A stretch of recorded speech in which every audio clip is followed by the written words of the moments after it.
নমস্কার, 7 EPIC news নেটওয়ার্কে আপনাদের স্বাগত।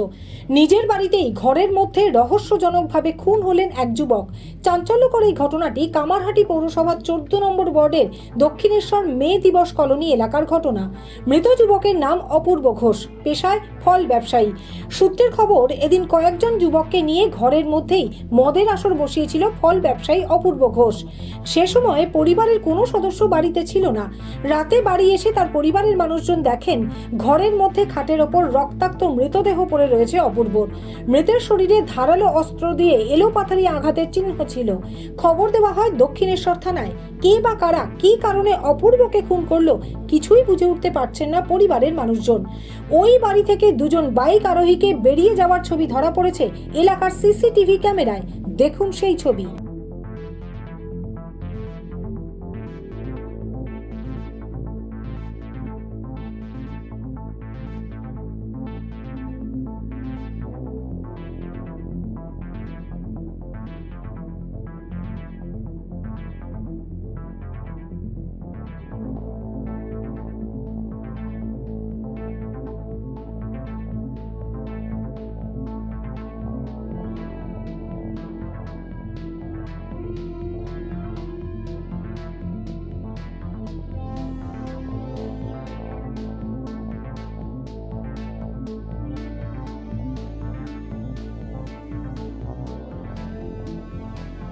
ঠিক কি ঘটেছিল, কি জানালেন মৃতের কাকা দিলীপ ঘোষ, শুনুন। তো রাত্রিবেলা যখন বাড়িতে আমি ঘুমোচ্ছিলাম তখন প্রায় 12:30 বাজে, তখন আমার দাদা আমাকে ফোন করে বললেন যে ভাই তাড়াতাড়ি বাড়িতে আয়, এরকম একটা ঘটনা ঘটে গেছে। অপু, ওকে এমনি ডাকি অপু বলে ডাকি, অপুকে কেউ মার্ডার করে চলে গেছে। তো বাড়িতে আসি, আমি যখন বাড়িতে ঢুকি, আমি থাকি কালাগারপাড়া। তো বাড়িতে যখন ঢুকি তখন অলরেডি বডিটা পুলিশ হ্যান্ডওভার করে নিয়েছে। বডি এসে আমি বডি দেখতে পাইনি, আমি যখন বাড়িতে ঢুকছি বডি তখন পুলিশ হ্যান্ডওভার করে নিয়ে যান। শুনলাম 4-5 জায়গায় স্টেপ হয়েছে। বাড়িতেও একাই ছিল। ওর ফলের দোকান আছে, আমাদের ফ্যামিলি বিজনেস। ও বাবা মা মিলে 2-3 মিলেই বিজনেস চালানো। আমাদের সঙ্গে কারোর সাথেই কোনো শত্রুতা নেই, আমাদের কোনো ফ্যামিলির কারোর সাথেই কারো কোনো শত্রুতা নেই, কারণ আমরা খুব নিরীহ টাইপের।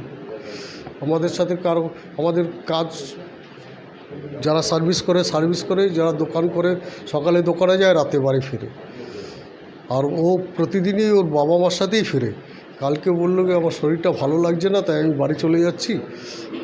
তো বলছে প্রচুর গরম লাগছে, তো বাড়ি চলে যাচ্ছি। তো ওর রুমে এসি আছে, তো বাড়িতে এসে চান টান খাওয়া দাওয়া করে এসি চালিয়ে ঘুমোচ্ছিল। নৃশংস এই খুনের ঘটনায় ঘনাচ্ছে রহস্য। চাঞ্চল্য ছড়িয়েছে দক্ষিণেশ্বর মে দিবস কলোনি এলাকায়। শোকস্তব্ধ পরিবারের সদস্যরা। মৃতদেহ উদ্ধার করে ময়না তদন্তের জন্য নিয়ে যাওয়ার পাশাপাশি খুনের ঘটনার তদন্ত শুরু করেছে দক্ষিণেশ্বর থানার পুলিশ। ঘটনায় জড়িত সন্দেহে এখনো পর্যন্ত কাউকে গ্রেপ্তার করতে পারেনি পুলিশ। অত্যন্ত দুঃখজনক ঘটনা। আমাদের এলাকায় এমন ঘটনা আগে ঘটেনি।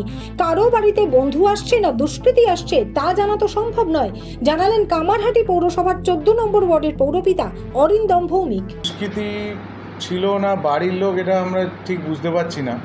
আমরা যেইটুকুনি খবর পেয়েছি সেটা হচ্ছে যারা ওনার বাড়িতে ছিল, ইনি মার্ডার হয়েছে, তারা 1 নম্বর এই অঞ্চলে বেশি দিন ধরে থাকেন। তারা আলমবাজারের বাসিন্দা। বছর 2-2.5 হলো এখানে একটা জায়গা কিনে বাড়ি করেছে। তাই জন্য তাদের প্রত্যেককে আমরা খুব ভালোভাবে চিনিও না। যে মার্ডার হয়েছে তার বাবা মাকে আমরা চিনি, তারাই প্রথম দিন থেকে এসছে, নানান কারণে কাউন্সিলরের কাছেও এসছে। তাই জন্য তাকে চিনি, খুবই ভালো মানুষ। তার ছেলে বা মেয়ে তাদের আমরা চিনিও না, কিন্তু শুনেছি যে নিজেরা নাকি ঘরে মদের আসর বসিয়েছিল, তারপরেই এই ঘটনা ঘটেছে। এটা শোনা, পুলিশ বা ঢুকে পুলিশ ভেতরে যেরমভাবে ডেকেছে, তাদের মধ্যে থেকেই কেউ যারা যারা এখানে ছিল এই আসরে তারাই নাকি মার্ডারটা করেছে। এবার আমাদের পক্ষে কি করে সম্ভব, কারো বাড়িতে কেউ যদি আসে সেটা দুষ্কৃতী না তার বন্ধু, তাহলে তো আমাদেরকে তার প্রত্যেকে বাড়িতে ঢুকতে গেলে আগে আমাদের থেকে পারমিশন নিতে হবে। সেটা সম্ভব? মানুষ সেটা মানবে? আমরা এই অবস্থায় আমরা কি করব। আমরা খুব দুঃখজনক ঘটনা, আমাদের এলাকায় আতঙ্ক, আমাদের এই এলাকাতে প্রথম, মানে আমরা বোধহয় বহু বছর মার্ডার আমরা এখানে দেখিনি। মার্ডার হয়েছে শুনে রাত থেকেই আমরা সবাই নিজেরাই টেনশানে। তারপরে যখন পুরো ব্যাপারটা আস্তে আস্তে জানতে পারলাম যে ঘটনাটা ঠিক ওরম নয়, যারা যারা ঘরে ছিল তারাই ভয়ঙ্কর পরিমাণে মদ্যপান করেছে, তারপর ঘটনাটা ঘটেছে। পুলিশ সেগুলো পেয়েওছে ঘরের ভেতর ঢুকে, পুলিশের মারফতই জানা আমাদের। এবার তারা দুষ্কৃতী কিনা সেটা তো পুলিশ বিচার করবে। দক্ষিণেশ্বর থেকে রাজাদের রিপোর্ট 7 এবেক নিউজ নেটওয়ার্ক। আরও বিভিন্ন খবরের আপডেট জানতে হলে অবশ্যই সাবস্ক্রাইব করুন 7 এবেক নিউজ নেটওয়ার্ক চ্যানেলটি, কারণ আপনাদের একটা সাবস্ক্রিপশন আমাদের কাছে অত্যন্ত মূল্যবান। জয় হিন্দ।